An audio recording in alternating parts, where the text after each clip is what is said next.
que hubo fue violencia terrorista, fue terrorismo, y el terrorismo es un delito.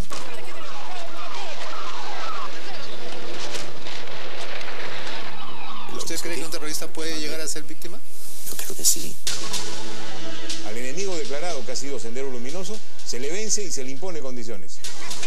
Absoluta desolación, infinitas muertes, años en los que el MRTA, pero sobre todo Sendero Luminoso, sumieron al país en la desesperanza de no saber si cada día sería el último de nuestras vidas, alcanzado por algún coche bomba o víctimas de algún atentado que estos insanos perpetraban sin reparo alguno. El país entonces se desangraba.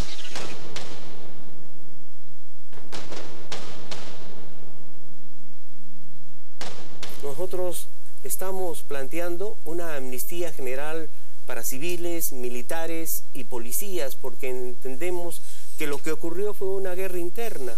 No. Lo que hubo fue una lucha de los gobiernos democráticos para mantener el Estado de Derecho ante una horda de asesinos terroristas que trataban de desestabilizar la democracia. Aquí se hizo un conflicto porque Sendero, que es el gran culpable de todo esto, le declaró la guerra al Estado peruano. Y es que aquello parece ser el punto de partida de todo, pues afirmar, como sostienen algunos, que la violencia terrorista desatada por Sendero y el MRTA formó parte de una guerra, enerva y lastima. Muchos quieren darle hasta un tono dulzón a sus expresiones. Han hablado de guerra interna, de conflicto interno, algunos de violencia homicida, otros de violencia política, y realmente como que no quisieran hablar de terrorismo. Lo que hubo fue violencia terrorista, fue terrorismo, y el terrorismo es un delito. Ellos se han sentido siempre como víctimas de una guerra. Y por eso ellos son prisioneros políticos. Para nosotros no es así. Para nosotros ellos son un delincuente, ¿verdad?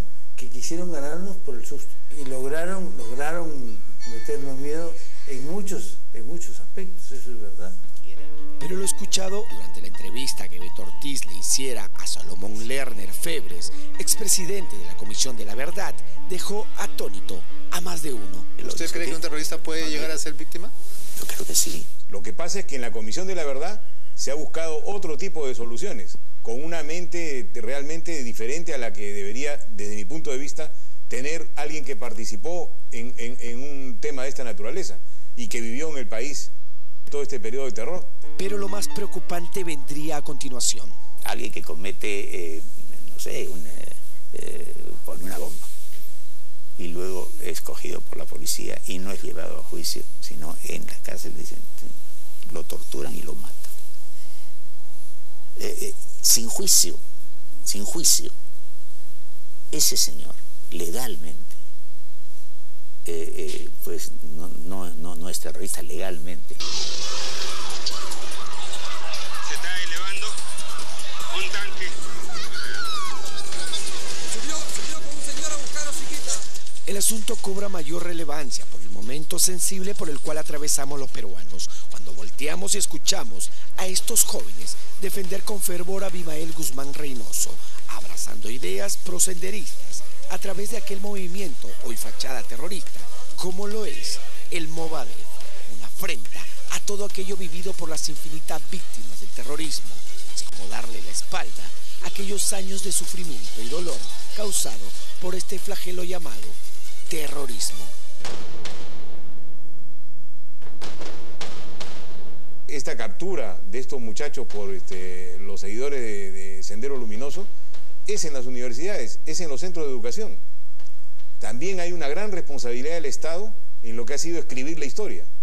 Los libros de historia que se enseñan en los colegios no mencionan nuestra verdadera historia. Hablan de los terroristas como luchadores sociales, creo que es la palabra que emplean. Los ponen al mismo nivel que las Fuerzas Armadas y que la sociedad. Y eso es inadmisible, realmente. Ex miembro de la Comisión de la Verdad y Reconciliación, el padre Gastón Garatea recuerda que entre el 2003 y el 2004, preocupado por la corriente claramente a favor de Sendero, impartida en algunos centros educativos del país, la Comisión de la Verdad presentó al gobierno de turno programas de educación para combatir al terrorismo. Pero ya habíamos presentado programas hechos. No es que le pidiéramos al ministerio que hicieran, no. Los hicimos y se los dimos. Nos dijeron, muchas gracias, lo vamos a pedir. Y de repente, cuando ya estaban por salir, vino una orden y lo sacaron. ¿De quién fue la orden? Nadie nos quiso decir. Sendero dijo, Abimael dijo, entramos a otra etapa. O sea, él nunca ha dicho terminamos la guerra. Entramos a otra etapa. Entraron a la etapa, es una guerra sin tiempo, es maoísta. Pueden pasar 100 años y seguirán con la idea. Y seguirán avanzando. No se entendió. La bala le había entrado por la parte trasera y estaba destruido su cara. Porque yo me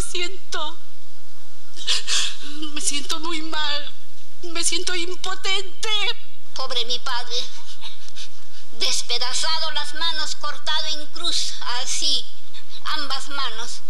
La clase política, enfrascada en otros menesteres, sin querer parece haberle hecho el juego a Sendero Luminoso, quien en los últimos años ha continuado su lucha ya no por el camino de las armas, esta vez enfocado al trabajo ideológico, principalmente en las universidades. Un Estado no puede aceptar pedir perdón a los terroristas enemigos de la sociedad. A los terroristas se les mete presos y a los terroristas se les saca del camino político porque no tienen vía política. El terror no es una vía política. Lo que pasa es que han habido muchos excesos, tanto de la Comisión y de la Corte, y que no han tenido en cuenta que el terrorismo está totalmente sancionado por la propia Organización de Estados Americanos, la OEA. Son ambos claros ejemplos que no hemos hecho bien las cosas y, lo que es peor, no hemos aprendido la lección, aquella lección que muchos parecen no querer recordar. Recordar los miles de muertos, ni recordar la destrucción que costó el terrorismo que hoy quiere y pretende renacer.